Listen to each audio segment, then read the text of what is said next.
আজি আমাৰ অসমৰ মুখ্যমন্ত্ৰীজনে আজি আমাৰ বহুত কথা চিন্তা কৰিছে। আমি বাহিৰত থকাৰ কাৰণে আমাৰ বহুত চিন্তা কৰে।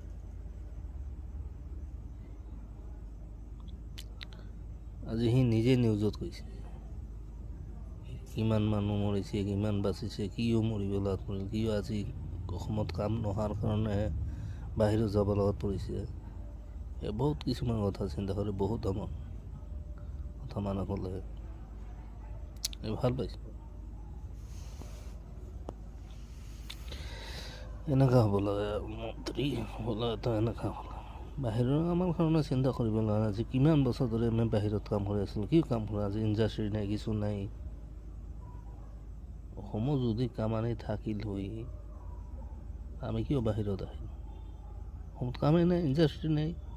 যে ইণ্ডাষ্ট্ৰী আনিবৰ কাৰণে অসমৰ মুখ্যমন্ত্ৰীয়ে চেষ্টা কৰিছে, বেদখলকাৰী উচ্ছেদ কৰি তাতে ইণ্ডাষ্ট্ৰী বহোৱাৰ চেষ্টা কৰিছে।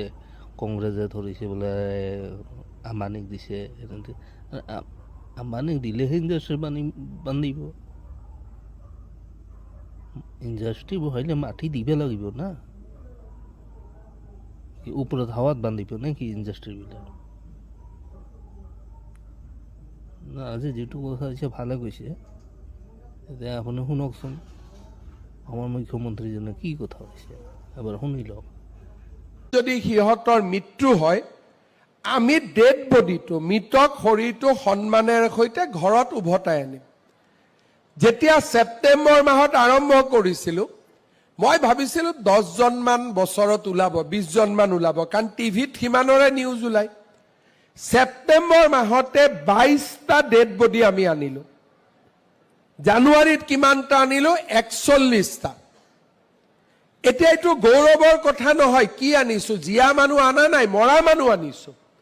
তাৰমানে আপোনালোকে চিন্তা কৰক, অসমৰ বাহিৰত গৈ চিকিউৰিটি গাৰ্ড, কোম্পানীত চাকৰি কৰিবলৈ যোৱা ল'ৰা ছোৱালী প্ৰতি মাহত 50জনকৈ মৃত্যু হয়। কিয় মৃত্যু হয়? আমাৰ ল'ৰাবিলাকে ঘৰ ভাড়া ক'ত লয়? আটাইতকৈ য'ত পইচা কম।